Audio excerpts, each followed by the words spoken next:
Hello and welcome back to Unnati IAS. जैसे कि हमने अपने पिछले लेक्चर में कारखाना अधिनियम 1948 के बारे में पूरा विस्तार से चर्चा की थी, उसी सीरीज़ में आज हम industrial relation and labour laws के सेकंड टॉपिक यानी कि सेकंड एक्ट दूसरे अधिनियम की तरफ बढ़ेंगे। जैसे कि हमने आपको पहले भी बताया था कि हमारा हर लेक्चर पूरा एक अलग सेपरेट एक्ट पर बेस्ड होगा, यानी कि एक लेक्चर में हम एक ही अधिनियम पर चर्चा करेंगे ताकि आपको याद रखने में भी आसानी रहे और सब कुछ हौच पौच ना हो, आपको कन्फ्यूज़न की स्थिति पैदा ना हो। तो आज के लेक्चर में हम औद्योगिक विवाद अधिनियम 1947 के बारे में डिस्कस करेंगे, इंडस्ट्रियल डिस्प्यूट एक्ट 1947। अब आपके इसके अधिनियम के नाम से ही आपको पता चल रहा होगा, कुछ हद तक एक आइडिया मिल रहा होगा कि ये अधिनियम किस उद्देश्य से बनाया गया है या किस उद्देश्य से या किस एरियाज़ को डील करता है। तो उसी संदर्भ में सबसे पहले एक बार फिर से हम अपने सिलेबस पर नज़र डाल लेते हैं, क्योंकि हमारे लिए सिलेबस याद रखना बहुत ज़रूरी है। स्पेशली किसी भी एग्ज़ाम को क्रैक करने के लिए आपको पता तो होना चाहिए ना कि आपको अपना निशाना कहाँ लगाना है, आपको किस जगह चोट करनी है, और वो आपका सिलेबस बताता है कि आपको पढ़ना क्या है और क्या छोड़ना है। क्योंकि हमारे पास पढ़ने के लिए बहुत ज़्यादा मटेरियल है, लेकिन हमें ये नहीं पता होता है कि उसमें से हमारे काम का क्या है, हमें छोड़ना क्या है। हमारे पास बुक्स का गट्ठल होता है, एक बंडल ऑफ बुक्स होते हैं, लेकिन हमें उसमें से पढ़ना क्या है, क्या छोड़ना है, ये हमें नहीं पता होता है। वो हमें बताता है सिलेबस, और हम सिलेबस को ही इग्नोर कर देते हैं।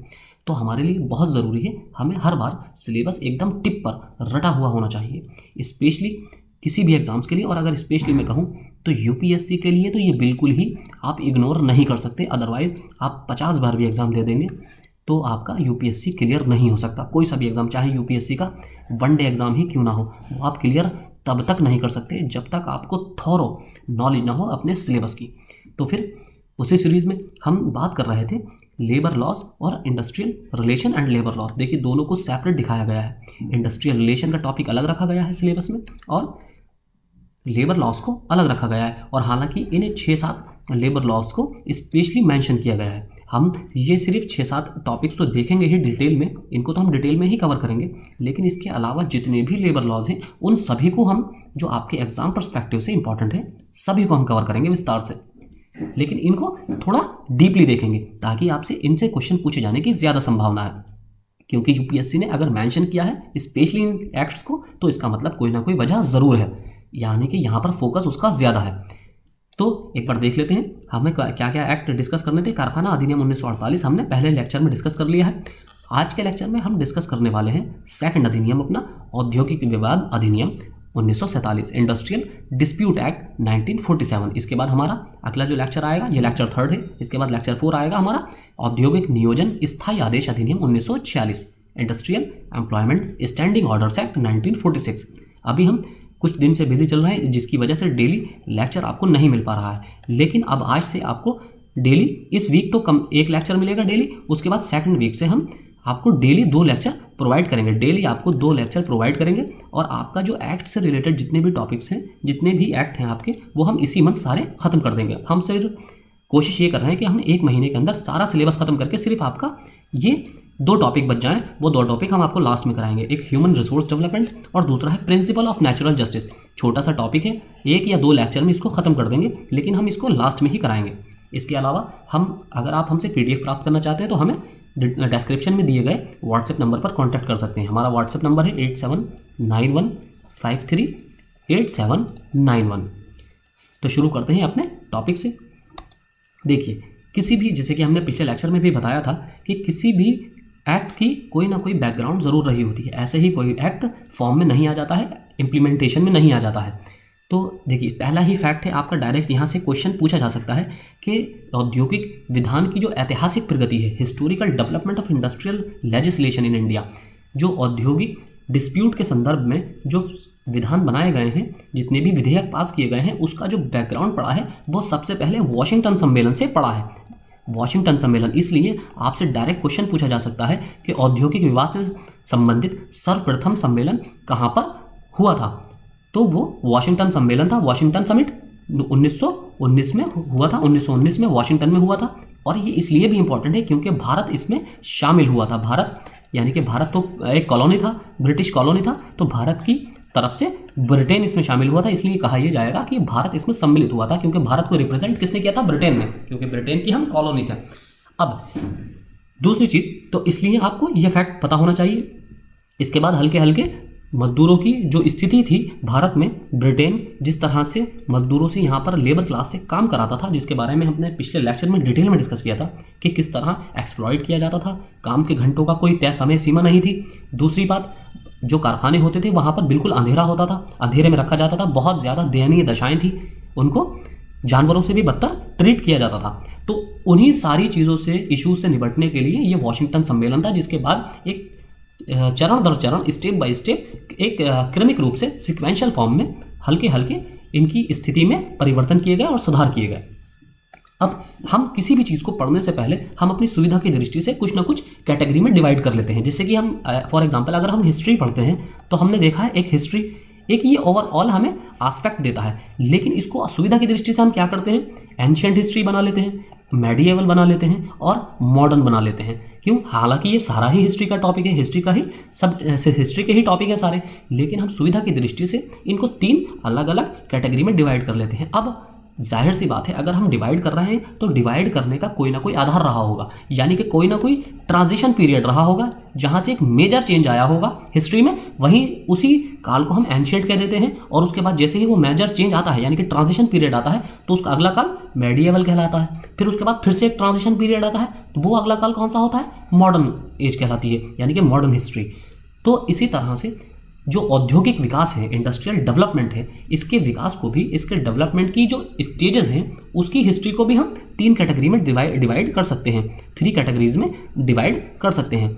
तो वो कैटेगरीज क्या है? उनमें भी कोई ना कोई आधार रहा होगा जिस आधार पर इनको डिवाइड किया गया है, यानी कि कैटेगराइज किया गया है। तो पहला है प्रारंभिक काल, प्रिलिमिनरी स्टेज, 1850 से 1918 तक। देखिए, आपको कोई भी चीज़, स्पेशली फैक्ट याद रखने के लिए आपके लिए बहुत ज़रूरी है कि आप उसको किसी ना किसी हिस्टोरिकल इवेंट से जोड़कर देखें, या फिर किसी ऐसे इवेंट से जो आपकी मेमोरी में ज़्यादा अच्छी तरह से सस्टेन करता हो। जैसे कि आपको याद होगा, आपने पढ़ा होगा हिस्ट्री में कि हमारे यहाँ रेलवे लाइन शुरू हुई थी कोई 1850 की ही आपका सदी से, 1850 की जो सदी थी उसी से ही रेलवे लाइन शुरू हुई थी। तो आप इसको इस तरह भी याद रख सकते हैं कि प्रारंभिक काल कब से कब तक रहा है, और 1850 से 1918 तक। 1918 को आप याद रख सकते हैं चंपारण के बाद का काल, यानी कि अहमदाबाद में जो सत्याग्रह हुए हैं गांधी जी के द्वारा, स्टार्टिंग सत्याग्रह, जैसे कि आपका चंपारण था 1916 वाला, फिर आपका खेड़ा था, अहमदाबाद मिल था। तो इन सत्याग्रह के आधार पर आप इसको याद रख सकते हैं, क्योंकि 1917 तक, 1916 से 1917 तक ये सारे खत्म हो गए, तो 1918 तक, तो 1918 में ये प्रिलिमिनरी स्टेज खत्म हो गई। दूसरा है प्रगति काल, डेवलपमेंटल पीरियड। डेवलपमेंटल पीरियड कहाँ से कब तक है? 1919 से 1945 तक। अब इसको कैसे याद रखेंगे? अगर आप वैसे ही सोचें याद रखने के लिए, तो हो सकता है कि आपको ज़्यादा लंबे समय तक आप इसको रिटेन ना रख पाएँ, आप भूल जाएं। तो बेहतर है कि आप इसको हिस्टोरिकल इवेंट से जोड़ने की कोशिश कीजिए। 1919 क्या कौन सा टाइम था? अगर आपको याद आ रहा हो तो इसको वैसे भी हिस्टोरिकल इवेंट से आप काफ़ी चीज़ों से जोड़कर देख सकते हैं, लेकिन सबसे इजी वे है आपको याद रखने का कि आप वर्ल्ड वार 1 से याद रख लें, वर्ल्ड वार 1 का ख़त्म होने का समय, और ये 1945 वर्ल्ड वार 2 के ख़त्म होने का समय, क्योंकि वर्ल्ड वार 1 कब तक चली थी? 1914 से 1919 तक। फिर उसके बाद वर्ल्ड वार 2 कब तक चली थी? 1939 से 1945 तक। तो आप इस तरीके से हिस्टोरिकल इवेंट से, हिस्टोरिकल एस्पेक्ट से अपने चीज़ों को इंटरलिंक कीजिए ताकि आसानी से आपको याद रह जाए। फिर आता है मैच्योर स्टेज, पूर्व, प्रौढ़ता और स्वतंत्रोत्तर काल। अब जाहिर सी बात है 1945 के बाद 1947 का समय हमारे भारत को आज़ादी मिलती है, तो उसके बाद का समय, क्योंकि यहाँ जो बात हो रही है वो इसकी हिस्ट्री से हो रही है और स्पेशली इंडियन पर्सपेक्टिव में हो रही है। तो maturity and post independence period 1946 से अब तक का काल। तो इस आधार पर हम इसको 3 भागों में डिवाइड कर सकते हैं सुविधा की दृष्टि से, ताकि याद रखने में भी आसानी रहे और हम चीज़ों को इंटरलिंक भी कर पाएँ। तो पहला होता है प्रारंभिक काल। इस काल में क्या था? क्योंकि स्टार्टिंग का काल था और नया इंडस्ट्रियल रेवोल्यूशन आया था। लोहे का बड़े पैमाने पर इस्तेमाल होना शुरू हुआ था, फैक्ट्रीज स्टार्ट होना शुरू हुई थी, उत्पादन होना शुरू हुआ था, तो बड़े पैमाने पर लोगों को नौकरियाँ मिलने लगी थी। जब नौकरियाँ मिलने लगी तो एम्प्लॉयर ने, जितने भी बिजनेसमैन थे, उन्होंने एक्सप्लॉइट करना शुरू किया, यानी कि काम का वेतन कम और उनको अधिक से अधिक उनसे काम लिया जाता था। तो वेतन को तो एक वेतन पर तो बहुत कम लोगों को रखा जाता था, हालांकि क्योंकि ये जो टाइम था 1850 का, ये इस टाइम इंग्लैंड का बोलबाला था। तो आप देखेंगे कि देखिए यहाँ से इनकी 1919 के बाद से इंग्लैंड का पतन होना शुरू होता है। अगर आप हिस्ट्री को पूरा डीप में पढ़ेंगे तो ये 1919 यानी कि वर्ल्ड वार फर्स्ट जो ख़त्म हुआ है वो डेक्लाइन स्टेज स्टार्ट हुई है ब्रिटेन की। उसके बाद ब्रिटेन हल्के हल्के चरण दर चरणबद्ध तरीके से 1945 तक यानी कि सेकेंड वर्ल्ड वार के ख़त्म होने तक भारत दुनिया के मानचित्र से उसका जो मोनोपोली थी, उसका जो एक पावर थी, वो हल्के हल्के समाप्त होने लगी और 1945 तक आते आते वो पूरी तरह समाप्त हो गई।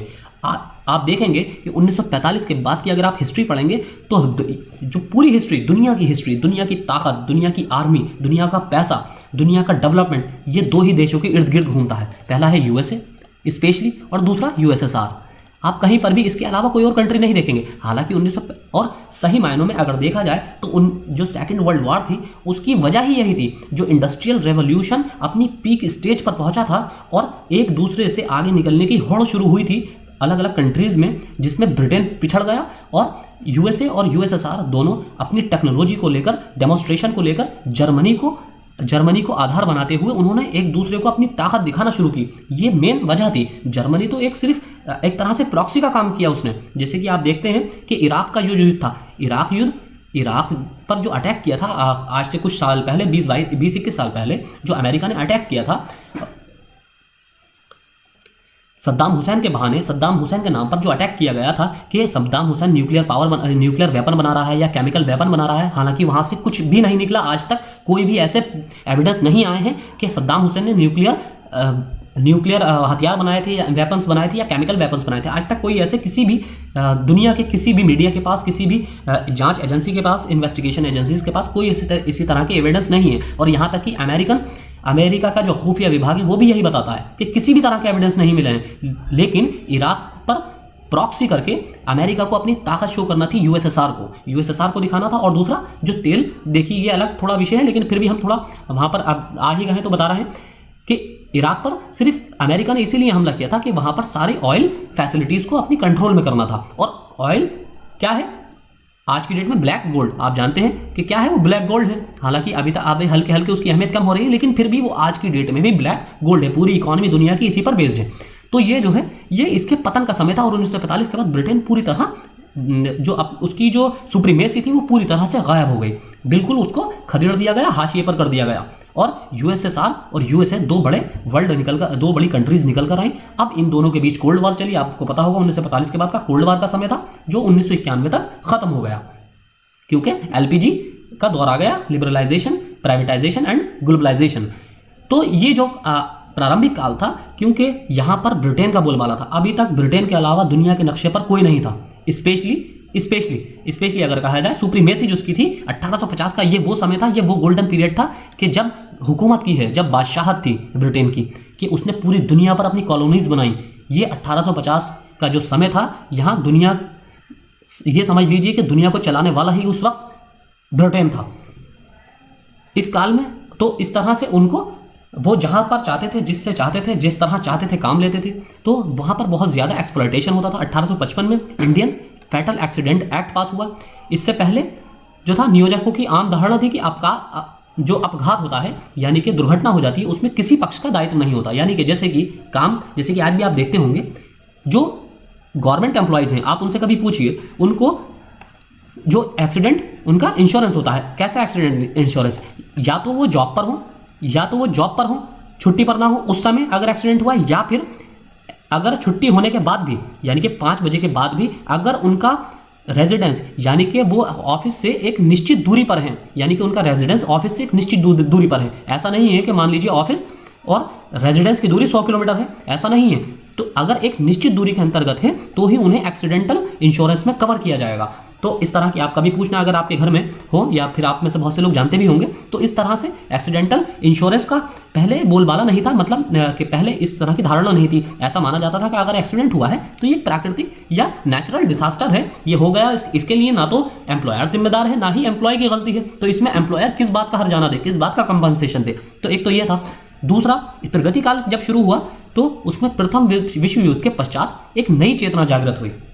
इसमें क्या था, औद्योगिक क्षेत्र में परिवर्तन हुए, कारखानों का व्यापक पैमाने पर निर्माण और विस्तार हुआ। उसकी वजह ये थी क्योंकि हल्के हल्के ब्रिटेन का पतन होने लगा था। अब अमेरिका यानी कि यूएसए और यूएसएसआर ये बहुत तेज़ी से डेवलप करने लगे थे, क्योंकि कपास जो था, कपास पर जो इंपोर्ट था वो खत्म हो गया था, कपास का जो इंपोर्ट था वो खत्म हो गया था यूएसए की तरफ से, और यूएसए बहुत तेज़ी से अपने यहाँ टेक्सटाइल इंडस्ट्रीज और स्टील इंडस्ट्री को प्रमोट कर रहा था, जिसकी वजह से वहाँ पर बहुत ज़्यादा एकदम जीडीपी ग्रोथ करने लगी। और यही पैमाना होता है, जब जीडीपी ग्रोथ करती है तो सभी चीज़ें, पूरी साइकिल ही इकोनॉमी की ग्रोथ करती है कंट्री की। अब फिर इसके बाद तीसरा काल शुरू होता है, पूर्णता काल। 1946 से प्रारंभ होने वाले इस काल में औद्योगिक क्षेत्रों में क्रांतियां हुई। तो स्वतंत्रता प्राप्ति के बाद 1948 में कर्मकार राज्य बीमा अधिनियम पास करके श्रमिकों का बीमा अनिवार्य किया गया। तो ये हल्के हल्के चरणबद्ध तरीके से सरकार ने, इंडियन गवर्नमेंट ने जो लेबर क्लास था, जो एम्प्लॉय थे, उनके फेवर में, उनके हक में कुछ इस पॉलिसीज बनाना शुरू की, ताकि उनका किसी भी तरह से उत्पीड़न ना हो या एक्सप्लॉयटेशन जो बड़ा तबका है, एलीट क्लास है, उसके द्वारा एक्सप्लॉइट ना किया जा सके। तो और जो आपकी ये पोस्ट है एएलसी की, असिस्टेंट लेबर कमिश्नर, या फिर APFC assistant provident fund commissioner, आपका भी यही कार्य होगा, यही दायित्व होगा कि आपको ये देखना है कि किसी एम्प्लॉयर के द्वारा कहीं पर उत्पीड़न तो नहीं किया जा रहा है, लेबर क्लास का उत्पीड़न तो नहीं किया जा रहा है, कहीं चाइल्ड लेबर तो नहीं कराई जा रही है, कहीं पर जो लूप होल्स हैं हमारे यहाँ, हमारे लॉ के जो लूप होल्स हैं, उसका फ़ायदा तो नेगेटिवली नहीं उठाया जा रहा है, जिसका नेगेटिव इम्पैक्ट आम जनता पर पड़ रहा हो। तो आपको यहाँ पर अपनी मॉरलिटी भी शो करनी होगी, आपको बिकने से बचना होगा, क्योंकि ये जॉब ऐसी है कि जहाँ पर बहुत अच्छे आपको पैसे हो सकता है ऑफर किए जाएँ सामने से, लेकिन आपको अपनी मॉरलिटी शो करनी होगी, आपको अपनी एथिक्स, अपनी इंटीग्रिटी यूपीएससी जो आपसे एक्सपेक्ट करती है वो आपको दिखानी होगी। तो आगे है, फिर इसके अब शुरू होता है हमारा मेन एक्ट। तो हमने जैसे आपको पहले भी बताया था, आपको एक्ट में चंद चीज़ें ही याद रखनी है, और थोड़ा स्पेशली एएलसी के संदर्भ में आपको थोड़ा डीप याद रखना है, जो कि धाराओं से संबंधित होगा। देखिए, आपको क्या याद रखना है कि मेन एक्ट के अंदर जो परिभाषा है, कोई वर्ड है, उसको किस तरह से इंटरप्रेट किया गया है। देखिए, वकालत, एडवोकेसी का मतलब ये है, अगर सही मायनों में देखा जाए तो शब्दों को इंटरप्रेट करना।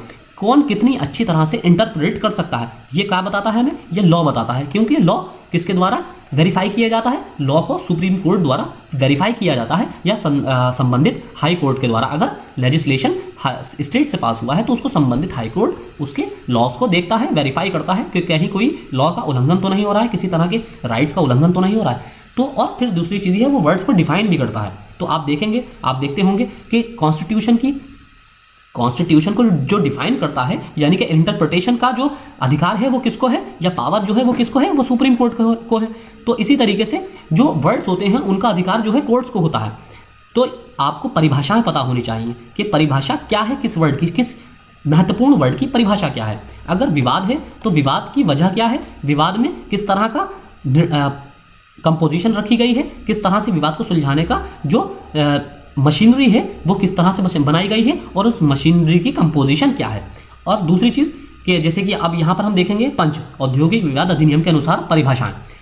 पंच में अधिनिर्णायक भी समाविष्ट हैं, यानी कि ऐसे लोग जो निर्णय करते हैं, यानी कि आपके जुडिशियल मजिस्ट्रेट। औसत वेतन, एवरेज पे, ये क्योंकि देखिए औद्योगिक विवाद से संबंधित जितने भी इश्यूज उठाए जा सकते हैं सभी को सरकार ने इन एक्ट्स में डिफाइन किया है। विवाद का मतलब ये है डिस्प्यूट किसको लेकर होगा, उद्योग के अंदर डिस्प्यूट किस चीज़ को लेकर हो सकता है, डिस्प्यूट सैलरी को लेकर हो सकता है, डिस्प्यूट छुट्टियों को यानी कि लीव्स को लेकर हो सकता है, डिस्प्यूट अपने वेजेस को लेकर हो सकता है, डिस्प्यूट अपने बोनस को लेकर हो सकता है, डिस्प्यूट और किसी भी तरह का बिहेवियर को लेकर हो सकता है। तो इन सभी चीज़ों पर सरकार ने परिभाषाएं दी हैं। मासिक भुगतान के संबंध में देखिए, मासिक भुगतान ये आपसे पूछा जा सकता है और पहले भी पूछा जा चुका है कि औद्योगिक विवाद अधिनियम के अनुसार मासिक भुगतान का मतलब क्या है, से आशय क्या है, पूरे 3 कैलेंडर माह में देय मजदूरी का औसत। अब यहाँ पर क्या है, मान लीजिए किसी एम्प्लॉय की एक मंथ सैलरी उसको 10,000 रुपये मिल रही है, 10,000, दूसरे मंथ उसको सैलरी 12,000 मिल रही है, और तीसरे मंथ उसको मान लीजिए 8,000 मिल रही है। तो उसकी मासिक भुगतान कितना होगा, इस 3 कैलेंडर मंथ का एवरेज 10,000 प्लस 12,000 22,000 और 8,000 30,000, यानी कि 30,000 को जब आप 3 से डिवाइड करेंगे तो कितनी आ जाएगी मासिक सैलरी, 10,000, 10,000 रुपये उसकी यानी कि मासिक भुगतान है। तो मासिक भुगतान वो भुगतान होता है जो किसी कैलेंडर वर्ष के 3 कंटिन्यूअस मंथ की जो एवरेज सैलरी होती है उसे मासिक भुगतान कहते हैं। दूसरा है दैनिक भत्ते, ये आपकी परिभाषा मोस्ट इंपॉर्टेंट है तीनों चीज़ों की, मासिक भुगतान की भी, दैनिक भृत्य की भी और साप्ताहिक भुगतान की भी।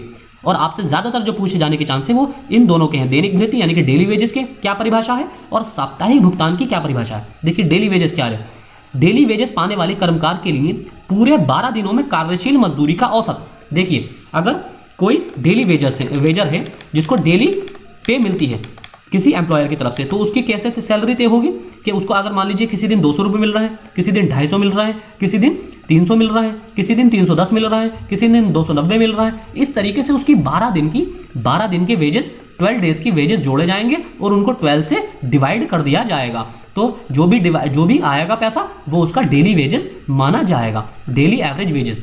तो उसको 12 दिन की डेली की कंटिन्यूअसली 12 दिन के जो वेजेस हैं उनकी एवरेज मजदूरी या एवरेज वेजेस को ही डेली वेजेस की परिभाषा में रखा गया है। तीसरा क्या है, साप्ताहिक भुगतान। साप्ताहिक भुगतान क्या होता है, पूरे 4 सप्ताह में देय मजदूरी का औसत। यानी कि अगर किसी को वीकली पेमेंट मिलता है तो उसको मान लीजिए एक वीक में 3000 रुपये मिले, दूसरे वीक उसको कंटिन्यूअसली 2000 रुपये मिले, तीसरे वीक उसको 5000 रुपये मिल गए और चौथे वीक उसको कितने मिल गए, चौथे वीक मान लीजिए फिर से 2000 मिल गए। तो अब इसके कितने हो गए, 3 2 5 और 5 10 और 2 12, 12,000 रुपये उसके मंथ हो गए 4 वीक के। अब इसको 4 से डिवाइड कर देंगे आप तो कितना आएगा, 3000 रुपये उसकी वीकली पेमेंट आएगा। तो और वीकली पेमेंट भुगतान वाले का क्या आएगी परिभाषा, यानी कि पूरे 4 सप्ताह में किसी मजदूर को लगातार 4 सप्ताह में मिलने वाली मजदूरी का औसत। तो ये इनकी परिभाषाएं हैं। आगे है पंचाट अवार्ड। इससे अभिप्राय किसी श्रम न्यायालय यानी कि लेबर कोर्ट, औद्योगिक न्यायाधिकरण जिसे इंडस्ट्रियल ट्रिब्यूनल कहते हैं, या राष्ट्रीय न्यायाधिकरण, यह आपका क्या होता है, national tribunal, national green tribunal नहीं, नेशनल इंडस्ट्रियल ट्रिब्यूनल होता है, द्वारा औद्योगिक विवाद के अंतरिम या अंतिम या उससे संबंधित किसी प्रश्न या विचार बिंदु के निपटारे से है। यानी कि अवार्ड क्या होता है, पंचाट ऐसा न्यायालय होता है, कोई लेबर कोर्ट चाहे वो इंडस्ट्रियल कोर्ट हो या नेशनल इंडस्ट्रियल कोर्ट हो, ऐसा स्थान जहां पर विवादों का निपटारा किया जाएगा। फिर है बोर्ड की क्या परिभाषा है, बोर्ड से अभिप्राय अधिनियम के अंतर्गत गठित बोर्ड से है। समझौता बोर्ड के स्थान पर केवल बोर्ड शब्द का उपयोग किया गया है या प्रयोग किया गया है। समझौता बोर्ड जो है यानी कि ऐसा बोर्ड जो समझौता कराता है उसके स्थान पर केवल बोर्ड शब्द का प्रयोग किया गया है, ये बोर्ड समझौता बोर्ड भी हो सकता है। फिर है बंदी यानी कि क्लोजर। देखिए आप बहुत से वर्ड्स ऐसे हैं जो कि आप में जिसमें आप अगर आपने पहले नहीं पढ़ा है तो आप उसमें डिफरेंस नहीं कर पाएंगे, जैसे कि स्ट्राइक, हड़ताल, लॉकआउट आपका, इसी तरह के क्लोजर, बंदी। तो ये कुछ वर्ड ऐसे हैं, इसके अलावा भी कुछ वर्ड हैं जिसमें डिफरेंस कर पाना बहुत मुश्किल होता है और इसी पर ही डायरेक्ट डेफिनेशन पर बेस्ड यूपीएससी क्वेश्चन पूछ लेती है। देखिए अगर आपको यूपीएससी क्वालिफाई करना है या कोई भी एग्जाम क्वालिफाई करना है तो एग्जामिनर के पर्सपेक्टिव से सोचिए। अगर आप ये सोचिए कि अगर क्वेश्चन मेकर होते तो आप बच्चों के लिए क्या सोचते कि किस तरह का पेपर सेट किया जाए। देखिए जहां पर आपको कंफ्यूजन की स्थिति होगी, जहां पर आप गलती करेंगे, आप पता होगा आपको एक चीज़ कभी ये सोचना कि आप कंफ्यूज किस चीज़ में ज़्यादा होते हैं, और अगर जब आपको ये समझ में आ जाएगा ना कि आप कंफ्यूज कहाँ पर ज़्यादा हो रहे हैं तो समझ लीजिए क्वेश्चन यहीं से बनना है, उसी इस टॉपिक से या उसी पॉइंट से क्वेश्चन पुटअप किया जाएगा जहाँ पर आप कंफ्यूज होते हैं। और आपने अक्सर अगर पेपर आप एग्जाम देते होंगे तो आपने ये चीज़ नोटिस की होगी, क्वेश्चन हमेशा वहीं से पुटअप किया जाता है जहाँ पर आप कंफ्यूज होते हैं। आपने बहुत सी ऐसी चीज़ें अब तक नोटिस कर ली होंगी। अगर अपनी लाइफ में पिछले 4-5 बार अगर आप एग्जाम दे चुके हैं सीरियसली होकर तो आपको पता होगा कि क्वेश्चन वहीं से हमेशा पुटअप करता है एग्जामिनर, जहां पर बच्चा कंफ्यूज रहता है, उसे पता है कि बच्चा इस जगह कंफ्यूज होगा तो वो क्वेश्चन वहीं से देते हैं। फिर है बंदी। इसका तात्पर्य है नियोजन का स्थान या उसके किसी भाग को स्थायी तौर पर बंद कर देना। यानी कि क्लोजर का मतलब क्या है, क्लोजर का मतलब ये है कि जो एम्प्लॉय स्थल होगा यानी कि ऐसा स्थान जहां पर नियोजन दिया जा रहा है यानी कि एम्प्लॉयमेंट दिया जा रहा है उसको बंद करना, यानी कि उसको पूरी तरह से बंद कर देना, या फिर उसके किसी एक भाग को यानी कि किसी एक डिपार्टमेंट को बंद कर देना, वहां पर काम करना रोक देना। फिर है समझौता अधिकारी, कंसिलेशन ऑफिसर। जैसे कि समझौता बोर्ड था कंसिलेशन बोर्ड, इसी तरह से इसका एक अधिकारी होता है समझौता अधिकारी। ये क्या है, इससे अभिप्राय इस अधिनियम के अधीन नियुक्त समझौता अधिकारी से है, यानी कि ऐसा अधिकारी जिसको इस एक्ट के तहत नियुक्त किया गया है, अपॉइंट किया गया है कंसिलेशन कराने के लिए।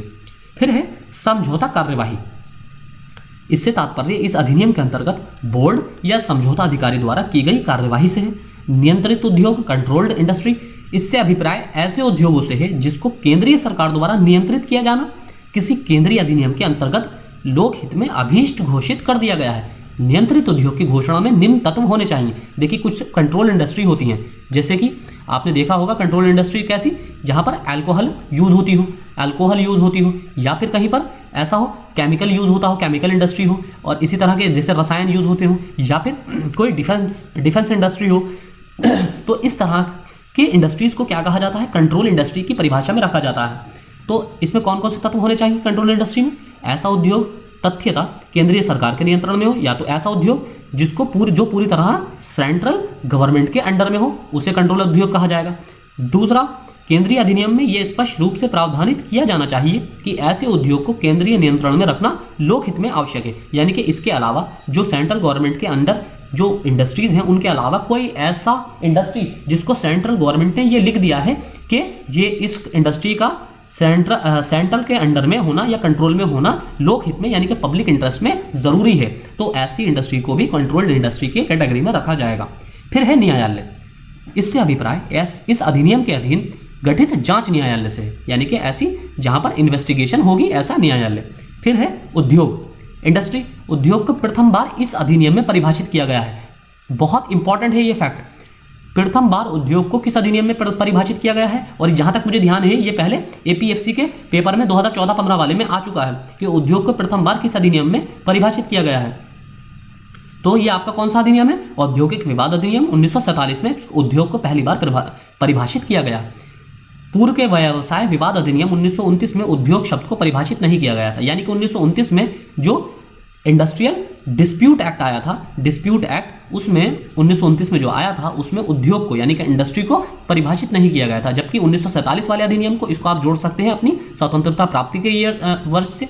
तो 1947 में हमें स्वतंत्रता प्राप्त हुई, तो 1947 का जो एक्ट था औद्योगिक विवाद अधिनियम 1947, इसमें उद्योग शब्द को पूरी तरह परिभाषित किया गया है। फिर है श्रम न्यायालय, लेबर कोड। इससे अभिप्राय अधिनियम की धारा 7, ये आपके लिए एएलसी के लिए इंपॉर्टेंट है ये फैक्ट, ना कि एपीएफसी के लिए, अंतर्गत स्थापित श्रम न्यायालय से है। फिर है तालाबंदी, लॉकआउट। इससे अभिप्राय नियोजक या तथा अस्थायी तौर पर नियोजन के स्थान को बंद करना। यानी कि देखिए ये अस्थायी तौर पर है, यानी कि टेम्परेरी है, टेम्परेरी है। नियोजक यानी कि एम्प्लॉयर को या फिर एम्प्लॉयमेंट वाले स्थल को, नियोजन के स्थान को बंद करना या कार्य को स्थगित कर देना, यानी कि पोस्टपोन कर देना। कार्य को हमने पोस्टपोन कर दिया है कुछ समय के लिए, उसके द्वारा नियोजित श्रमिकों की संख्या में काम देने से इनकार कर देना। तो हमने पिछला क्या देखा था? पिछला जो देखा था हमने अभी पिछली वाली स्लाइड में, बंदी, क्लोजर, इससे तात्पर्य था नियोजन या उसके किसी भाग को स्थायी तौर पर बंद करना। देखिए दोनों में फर्क समझिए, यही की पॉइंट्स हैं जहां पर यूपीएससी आपसे खेल करेगी। तो क्लोजर में नियोजन के स्थान को या उसके किसी भाग को स्थायी तौर पर यानी कि परमानेंटली बंद कर दिया जाता है, और वहीं पर दूसरी तरफ क्या है? तालाबंदी। तालाबंदी में क्या होता है? इस पे स्थायी तौर पर बंद करने की जगह टेम्परेरी यानी कि इसको अस्थायी तौर पर बंद किया जाता है। फिर है राष्ट्रीय अधिकरण, नेशनल ट्रिब्यूनल। इससे अभिप्राय अधिनियम की धारा 7 के अंतर्गत स्थापित या गठित राष्ट्रीय औद्योगिक अधिकरण से है, नेशनल इंडस्ट्रियल ट्रिब्यूनल से है। फिर है हड़ताल, स्ट्राइक।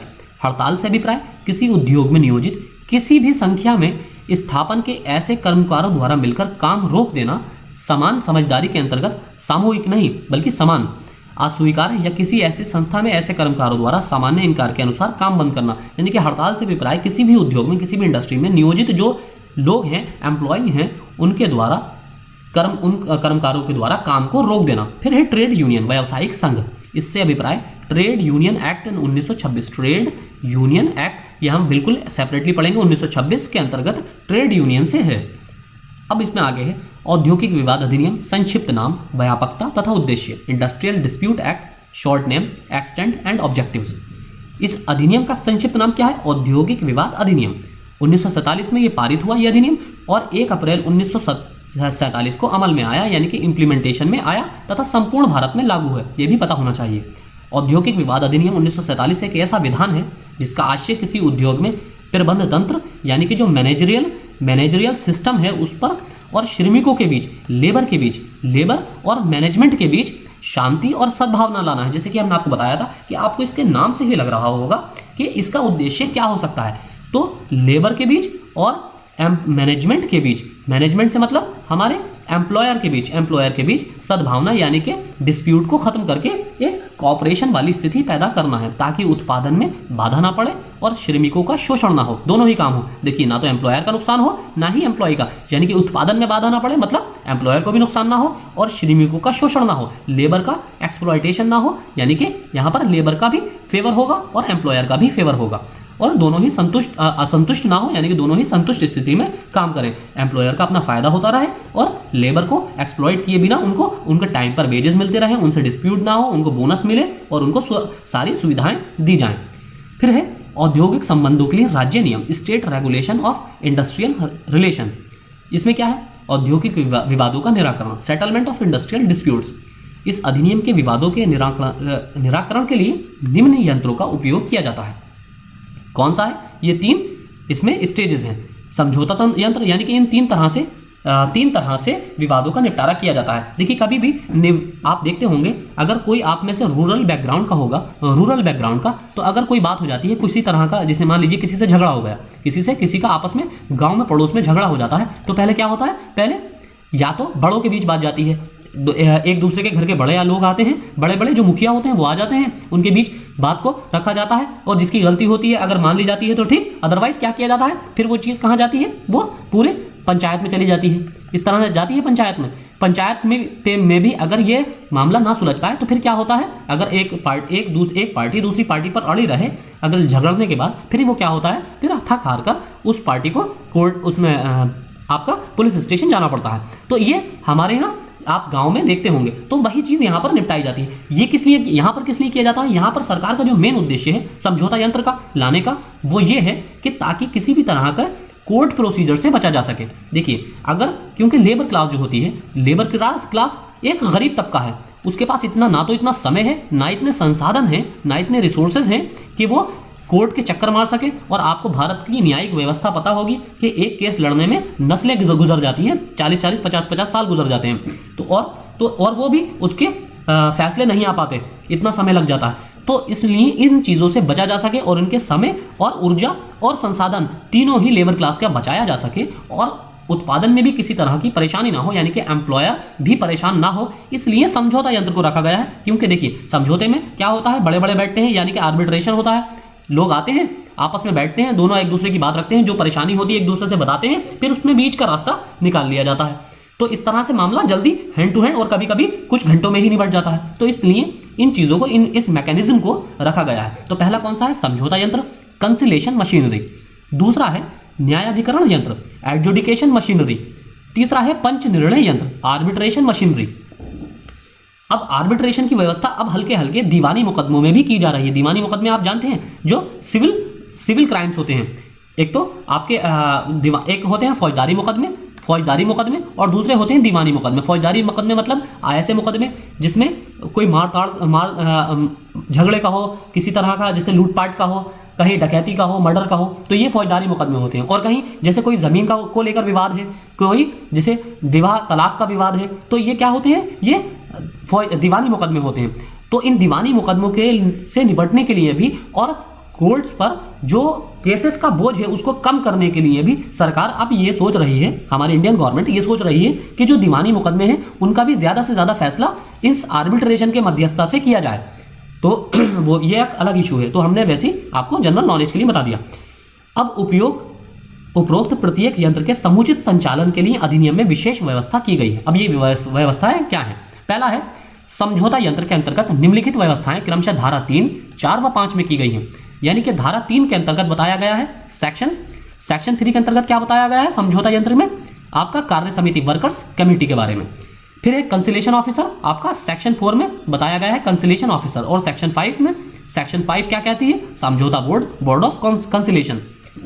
दूसरा है न्यायाधिकरण यंत्र, यानी कि हमने 3 यंत्र देखे थे ना, 3 तरह के मैकेनिज्म है, कंसिलेशन मशीनरी, एडजुडिकेशन मशीनरी, न्यायाधिकरण यंत्र, और तीसरा है पंच निर्णय यंत्र, आर्बिट्रेशन मशीनरी।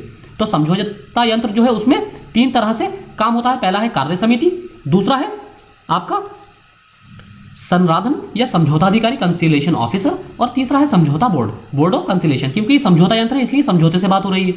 दूसरा है न्यायाधिकरण यंत्र, इसको 3 उपविभागों का उल्लेख क्रमशः धारा 7, आ यानी कि सेक्शन 7 क्लॉज ए और सेक्शन 7 क्लॉज बी, इन दोनों में किया गया है। इसमें क्या है, श्रम न्यायालय यानी कि लेबर कोर्ट। देखिए न्यायाधिकरण की बात होगी तो न्यायालय की बात होगी यानी कि लेबर कोर्ट, अधिकरण यानी कि ट्रिब्यूनल में भी कौन बैठता है, जज बैठते हैं ट्रिब्यूनल में। जैसे कि नेशनल ग्रीन ट्रिब्यूनल है हमारे यहाँ, जिसकी स्थापना 2010 में की गई थी, कौन बैठता है वहाँ पर जजेस बैठते हैं। तो जहाँ पर न्यायाधिकरण की बात हो रही है, आपको बहुत आसान रहेगा याद रखना, अगर आप चीज़ों को लिंक करेंगे तो न्यायाधिकरण मतलब न्यायालय की बात हो रही है, तो अधिकरण में ट्रिब्यूनल।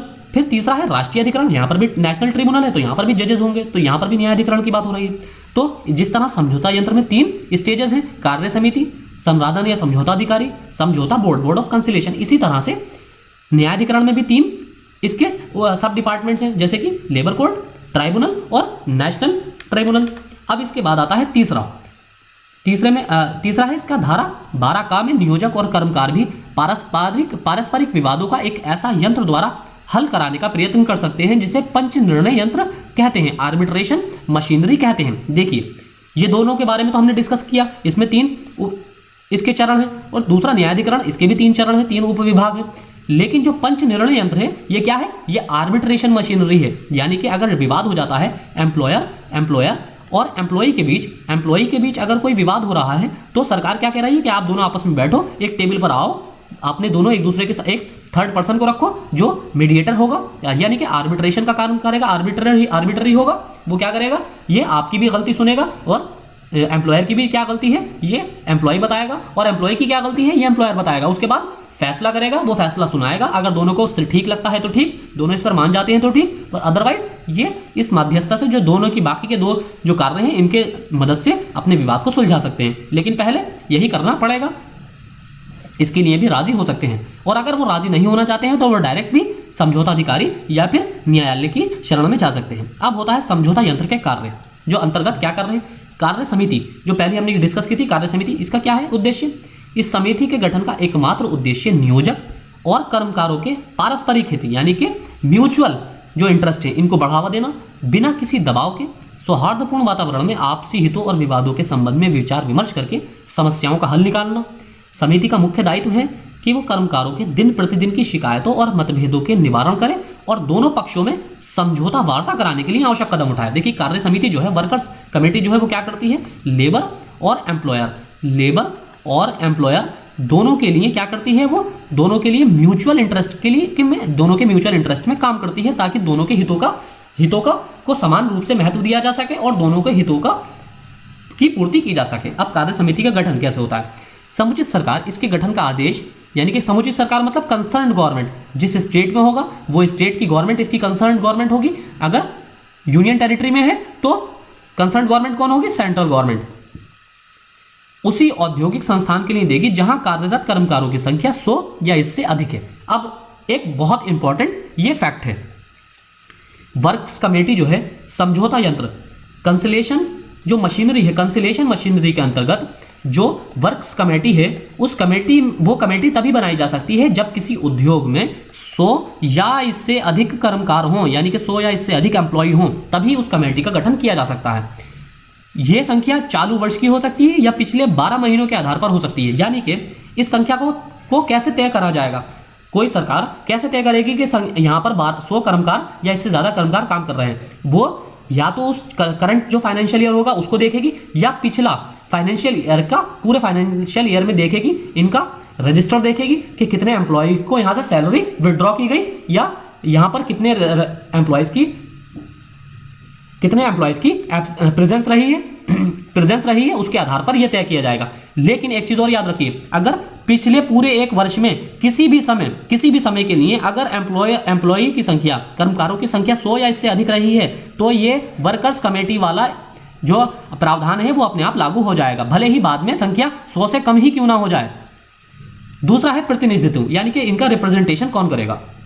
इस समिति में नियोजक और कर्मकार दोनों का समान प्रतिनिधित्व होगा, यानी कि जो वर्क्स कमेटी होगी इसमें एम्प्लॉयर की साइड से और एम्प्लॉय की साइड से बराबर रिप्रेजेंटेटिव लिए जाएंगे, अर्थात दोनों के प्रतिनिधियों की संख्या बराबर होगी।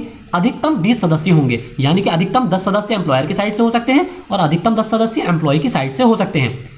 प्रतिष्ठान का स्वामी एक ही है तो आवश्यक संख्या में प्रतिनिधियों को नामित कर देगा, यानी कि अगर सिंगल ऑनर कंपनी है, वन ऑनर कंपनी है, तो क्या करेगा, जो ऑनर होगा वो अपनी मर्जी से समान प्रतिनिधियों को नामित कर देगा, यानी कि नॉमिनेट कर देगा।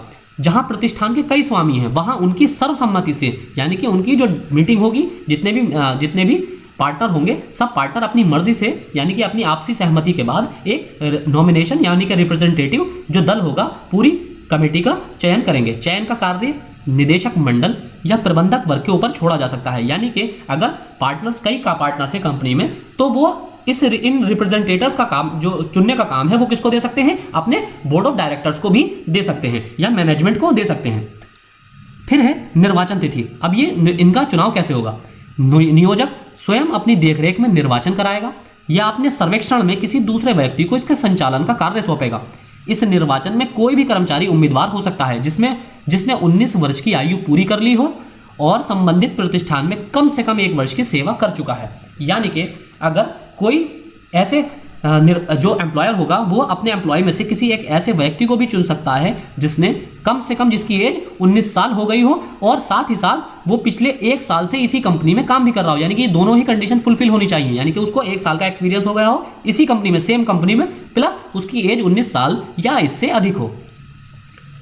दूसरा है कार्य पद्धति, यानी कि वर्किंग सिस्टम कैसा है। कार्य समिति के समुचित गठन हो जाने पर सदस्य अपने में ही एक अध्यक्ष, 2 उपाध्यक्ष, 1 मंत्री और 2 संयुक्त मंत्री चुनेंगे। यानी कि अब जब वर्कर्स कमेटी बन जाएगी, इसके बाद ये अपने इसमें बराबर सदस्य होंगे, यानी कि अधिकतम 20 सदस्य हो सकते हैं। जैसे कि आपने देखा 20 मेंबर हो सकते हैं। 20 मेंबर कैसे होंगे, अधिकतम 10 एम्प्लॉयर की साइड से और अधिकतम 10 एम्प्लॉय की साइड से। अब जब एक बार कमेटी बन गई तो इन 20 में से, मान लीजिए 20 सदस्य थे, तो इन 20 में से क्या होगा, एक चेयरमैन होगा, एक चेयरमैन हो जाएगा, दो इसमें वाइस चेयरमैन हो जाएंगे, और एक मंत्री होगा, एक मिनिस्टर होगा इसका, और साथ ही 2 ज्वाइंट मिनिस्टर होंगे, 2 संयुक्त मंत्री होंगे। इसका चुनाव प्रति वर्ष होगा, यानी कि इनको हर वर्ष नया चुना जाएगा। समिति का कार्यकाल 2 वर्ष के लिए होता है, यानी कि एक समिति 2 वर्ष से ज्यादा कार्य नहीं करेगी। हर तीसरे महीने इसकी बैठक होना अनिवार्य है, कंपलसरी। इसकी हर 3 महीने में बैठक होना कंपलसरी है, यानी कि हर वर्ष इसकी कम से कम 4 बैठकें होना अनिवार्य है। समिति में कोई भी निर्णय बहुमत से लिया जाएगा। फिर इसके बाद अगला है संराधन या समझौता अधिकारी, कंसिलेशन ऑफिसर, जो कि हमारा दूसरा था समझौता यंत्र में। दूसरा क्या था हमारा वर्कर्स कमेटी के बाद, कंसिलेशन ऑफिसर। इसकी नियुक्ति कैसे होगी, समुचित सरकार यानी कि कंसर्न गवर्नमेंट संराधन अधिकारी की नियुक्ति राजपत्र में विज्ञापन प्रकाशित करके कर सकती है। नियुक्ति स्थायी, अस्थायी, किसी क्षेत्र विशेष या उस क्षेत्र में स्थित किसी खास उद्योग या प्रतिष्ठान या समुदाय के लिए हो सकती है। समझौता अधिकारी की योग्यता और संख्या के बारे में सरकार को विवेक अधिकार है।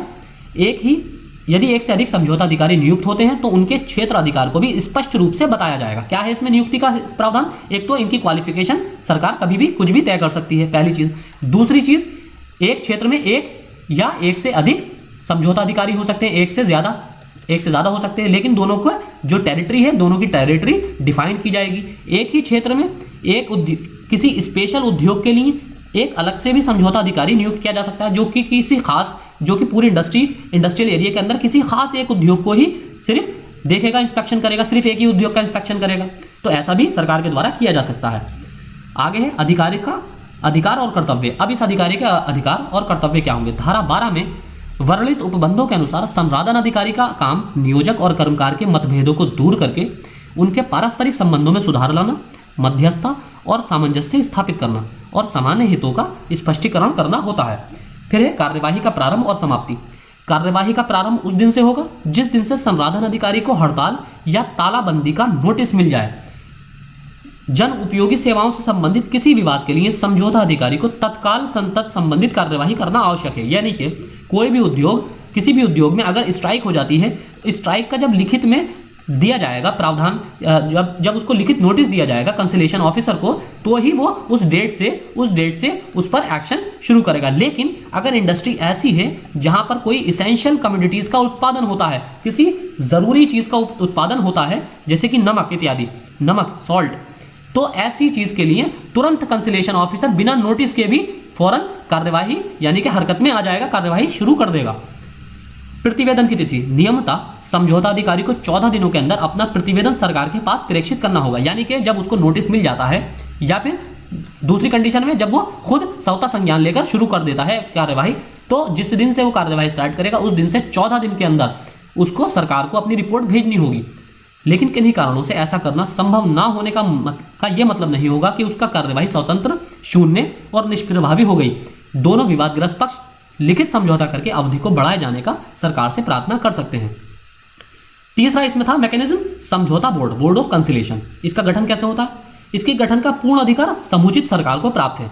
इसकी घोषणा शासकीय राजपत्र में होगी जो सरकार द्वारा की जाएगी। बोर्ड के सदस्यों की संख्या या तो 3 या 5 अर्थात सदैव विषम होगी, यानी कि बोर्ड ऑफ कंसिलेशन जो है वो क्या होगा, उसमें हमेशा ऑड नंबर्स में मेंबर होंगे, यानी कि या तो 3 या 5 या 7। नियोजक तथा कर्मकार अपने प्रतिनिधियों के चयन के लिए पूर्णतः स्वतंत्र होंगे, यानी कि एम्प्लॉयर और एम्प्लॉय दोनों ही अपने रिप्रेजेंटेटिव को अपनी मर्जी से चुनेंगे। दोनों पक्षों के प्रतिनिधियों की संख्या बराबर होगी। फिर इसमें आगे बोर्ड का अध्यक्ष किसी भी पक्ष का प्रतिनिधित्व ना करने वाला पूर्ण रूप से स्वतंत्र व्यक्ति होगा। उसकी नियुक्ति समुचित सरकार अपने विवेक से करेगी। जैसे कि हमने अभी पिछले स्लाइड में देखा कि बोर्ड में कितने मेंबर होंगे, एक तो ऑड नंबर्स में होंगे मेंबर। क्यों, उसकी वजह अभी आपको पता चलेगी ऑड नंबर्स में क्यों होंगे और कैसे होंगे, 3 होंगे या 5 होंगे या 7 होंगे। क्यों, उसकी वजह यह है क्योंकि बोर्ड में एम्प्लॉयर और एम्प्लॉय की दोनों की बराबर रिप्रेजेंटेटिव होंगे। मान लीजिए अगर बोर्ड मेंबर्स 5 हैं, बोर्ड में 5 मेंबर्स हैं, तो इसमें 2 एम्प्लॉयर की तरफ से, 2 एम्प्लॉय की तरफ से और एक जो होगा ये सरकार का प्रतिनिधि होगा जो कि किसी पक्ष से संबंधित नहीं होगा, ना कि एम्प्लॉयर से ना कि एम्प्लॉय से। और ये क्या करेगा, ये सरकार की तरफ से इसको फाइनलाइज करेगा, यानी कि समझौता कराएगा। बैठक आवश्यकता अनुसार समय समय पर बोर्ड की बैठकें हुआ करेंगी, लेकिन कोरम को पूरा करना अनिवार्य होगा। अब कोरम कैसे पूरा होता है, जैसे कि आपका पार्लियामेंट के अंदर कोरम होता है। यदि बोर्ड में 5 सदस्य हैं तो 3 सदस्यों से कोरम होगा, यानी कि 50% + 1। और यदि बोर्ड में 3 सदस्य हैं तो कोरम का गठन 2 सदस्य होगा, 50% + 1। बोर्ड का कार्य, यानी कि धारा 13 बोर्ड के कार्यों का उल्लेख करती है। बोर्ड के कार्यों की प्रकृति न्यायिक नहीं होती, यानी कि इसकी जो वर्किंग कल्चर है वो ज्युडिशियल कल्चर नहीं है। कोई समुचित सरकार द्वारा किसी विवाद के निर्दिष्ट करने पर ही अपना कार्य आरंभ करेगी, यानी कि जब सरकार इसे ऑर्डर देगी तभी ये विवाद के निपटारे के लिए, डिस्प्यूट के निपटारे के लिए अपना काम शुरू करेगी। फिर है न्यायाधिकरण यंत्र में दूसरा। अब उसके बाद पहला तो हमने देखा कंसिलेशन जो मैकेनिज्म था, अब दूसरा है न्यायाधिकरण मैकेनिज्म, यानी कि जुडिशियल मैकेनिज्म क्या है। इसको 3 उपविभागों का उल्लेख इसमें क्रमशः धारा 7 सेक्शन 7 क्लॉज ए और सेक्शन 7 क्लॉज बी में किया गया है। तो पहला क्या है, श्रम न्यायालय, लेबर कोर्ट। श्रम न्यायालय के लिए योग्यता क्या है, कोई भी व्यक्ति, बहुत इंपॉर्टेंट है, बहुत important slide, very very important, इसे मार्क कर लीजिए। कोई भी व्यक्ति श्रम न्यायालय से में पीठासीन अधिकारी होने के लिए तभी अहर माना जाएगा, यानी कि तभी क्वालिफाइड या एलिजिबल माना जाएगा जब, देखिए आपने देखा होगा जैसे यूपीएससी जनरल स्टडीज में पॉलिटी से रिलेटेड क्वेश्चन पूछती है, योग्यता से रिलेटेड, जैसे यूपीएससी के मेंबर्स की योग्यता या सुप्रीम कोर्ट के मेंबर्स की योग्यता, इसी तरह से आपसे श्रम न्यायालय के न्यायाधिकारियों की योग्यता से संबंधित क्वेश्चन स्टेटमेंट वाइज पूछा जा सकता है। तो इसमें क्या एलिजिबिलिटी होगी इनके लिए, पहला, उसने भारत में कम से कम 7 वर्ष के लिए कोई न्यायिक पद धारण किया हो। दूसरा, वो उच्च न्यायालय का न्यायाधीश रहा हो, यानी कि रिटायर्ड जस्टिस हो। तीसरा, कम से कम 3 वर्ष तक जिला न्यायाधीश या एडिशनल न्यायाधीश रहा हो। और चौथा, वो भारतीय विधिक सेवा के वर्ग 3 का अधिकारी हो तथा उस वर्ग में 3 वर्ष का अनुभव हो, यानी कि भारत में ज्युडिशियल सर्विस का क्लास 3 का ऑफिसर हो और इस क्लास 3 में उसने कम से कम 3 वर्ष की सेवा दी हो, एक्सपीरियंस हो उसे 3 वर्ष का, इसी क्लास में, इससे नीचे के क्लास में नहीं, इसी क्लास 3 में उसको 3 साल का कम से कम अनुभव होना चाहिए।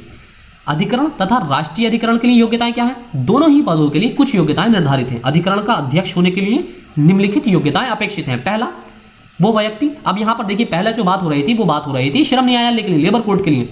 उसके बाद देखिए जैसे हमने देखा था जो जुडिशियल मैकेनिज्म था उसमें 3 सब डिपार्टमेंट थे। पहला था श्रम न्यायालय, दूसरा था आपका इंडस्ट्रियल ट्रिब्यूनल और तीसरा था नेशनल इंडस्ट्रियल ट्रिब्यूनल। तो अब हमने लेबर कोर्ट तो देख लिया, अब हम ट्रिब्यूनल और नेशनल इंडस्ट्रियल ट्रिब्यूनल देख रहे हैं, इसमें योग्यता देख रहे हैं। पहला है वो व्यक्ति उच्च न्यायालय का न्यायाधीश रह चुका हो, यानी कि रिटायर्ड जस्टिस हो किसी हाई कोर्ट का। दूसरा, वो व्यक्ति जो कम से कम 3 वर्ष तक जिला न्यायाधीश या अतिरिक्त जिला न्यायाधीश रहा हो, यानी कि डिस्ट्रिक्ट मजिस्ट्रेट रहा हो, ज्युडिशियल सर्विसेज में रहा हो या एडिशनल मजिस्ट्रेट रहा हो। तीसरा, वो उप मुख्य श्रम आयुक्त सेंट्रल या राज्य श्रम विभाग में संयुक्त आयुक्त रहा हो, ज्वाइंट कमिश्नर रहा हो, कौन सा, ज्वाइंट लेबर कमिश्नर, विधि स्नातक की उपाधि रखता हो और श्रम विभाग में कम से कम 7 वर्ष तक कार्य करने का अनुभव हो। चौथा, वो भारतीय विधिक सेवा वर्ग 3 का अधिकारी हो तथा उस वर्ग में 3 वर्ष का अनुभव रखता हो, जैसे कि पिछले लेबर कोड के लिए था। अब है इसका कार्यकाल। सामान्यतः पीठासीन अधिकारियों की नियुक्ति 3 वर्ष के लिए होती है।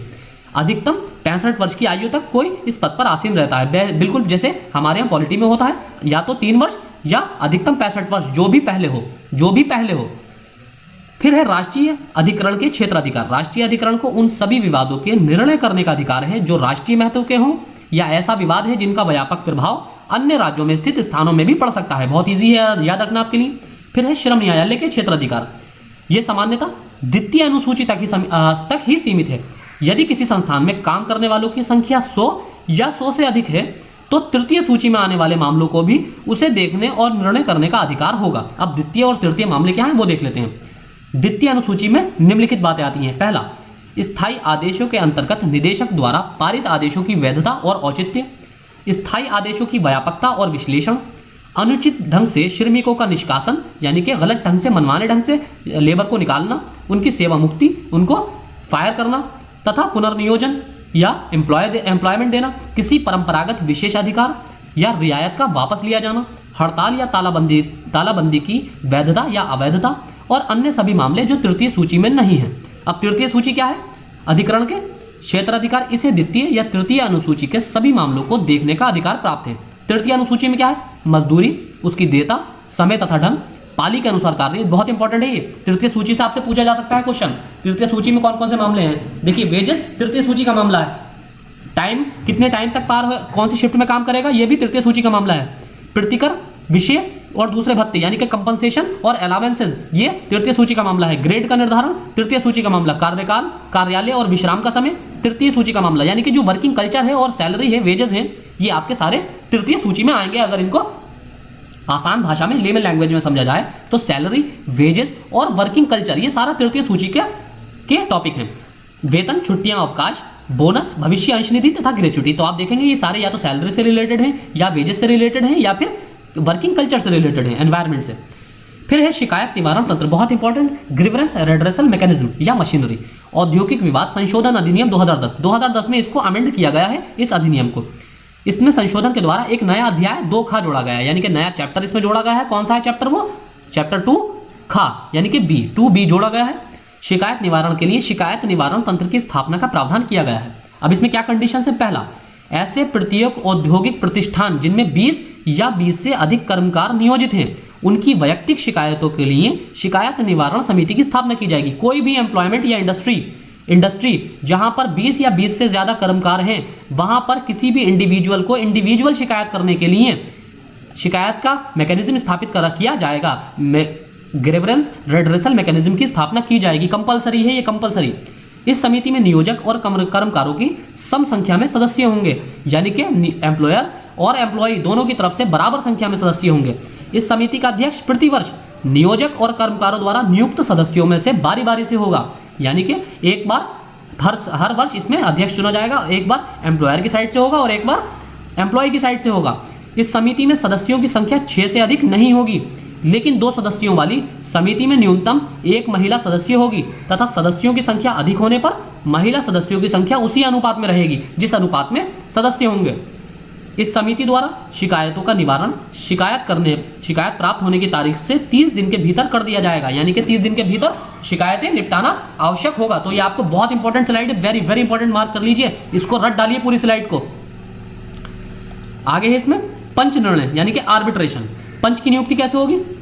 नियोजक तथा कर्मकार समझौता करके वयस्क तथा स्वस्थ मस्तिष्क वाले व्यक्ति को पंच बना सकते हैं, यानी कि एक तरह से मुखिया, जैसे कि पंचायत का मुखिया होता है सरपंच टाइप का, आप समझ लीजिए। ये पंच उन्हीं के विश्वास पात्र होंगे। पंच निर्णय के लिए दोनों पक्षकारों की सहमति होना आवश्यक है, जैसे कि हमने आपको पहले शुरुआत में बताया था कि पंचों के निर्णयों पर दोनों पक्षों को सहमति होना अनिवार्य है, यानी कि एम्प्लॉयर और एम्प्लॉय इसके निर्णय से दोनों ही अगर संतुष्ट होंगे तभी इसका निर्णय मान्य होगा। पंचों की संख्या समझौते के ऊपर निर्भर करती है। पहले यदि सदस्यों की संख्या बराबर होती थी तो पंच निर्णय देने में कठिनाई होती थी। इस समस्या के निवारण के लिए पंच निर्णय के समझौते में सम संख्या वाले पंचों में से एम्पायर के रूप में दूसरे व्यक्ति की नियुक्ति की जाएगी। पंच और न्यायाधिकरण में अंतर देखिए, अब इसमें डिफरेंस भी पता होना चाहिए। पंचों, ये लास्ट स्लाइड है हमारी। पंचों के अधिकार का उद्भव पक्षों के समझौतों से होता है, जबकि अधिकरण के अधिकार नियुक्ति जन्य होते हैं। दूसरी बात, पंच को न्यायिक अधिकार नहीं होते, यानी कि पंच किसी भी तरह का सजा या जुर्माना नहीं लगा सकते, किंतु अधिकरण की कार्यवाही न्यायिक समझी जाती है और इसका जो निर्णय होगा, डिसीजन होगा, वो बाइंडिंग होगा और उनके अधिकारियों को दीवानी अदालत में अनेक अधिकार प्राप्त होते हैं। दूसरा, पंचों की नियुक्ति मुख्यतः पक्षों या उसके प्रतिनिधियों द्वारा की जाती है, जबकि न्यायाधिकरण के अधिकारियों की नियुक्ति सरकार द्वारा होती है। तीसरा, न्यायाधिकरण सदैव एक सदस्य होता है, यानी कि जज हमेशा एक होता है, किसी भी केस पर फैसला करने के लिए जज जो होगा एक होगा, जबकि पंच की संख्या एक या एक से अनेक होती ज़्यादा हो सकती है। और लास्ट है हमारा, पंचों की निर्धारित योग्यता नहीं होती, किसी को भी एम्प्लॉयर और एम्प्लॉय अपनी मर्जी से पंच बना सकते हैं, जबकि न्यायाधिकरण के अधिकारियों के लिए धारा 7B सेक्शन 7 क्लॉज बी में न्यूनतम योग्यता का होना आवश्यक है, जैसे कि हमने लेबर कोड और ट्रिब्यूनल और नेशनल ट्रिब्यूनल के मामले में देखा था। तो ये हमारा औद्योगिक विवाद अधिनियम 1947 था। कल के लेक्चर में हम औद्योगिक नियोजन स्थायी आदेश अधिनियम 1946 पढ़ेंगे, डिटेल में कवर करेंगे। तो आज के लेक्चर में हमारा इतना ही। Thank you.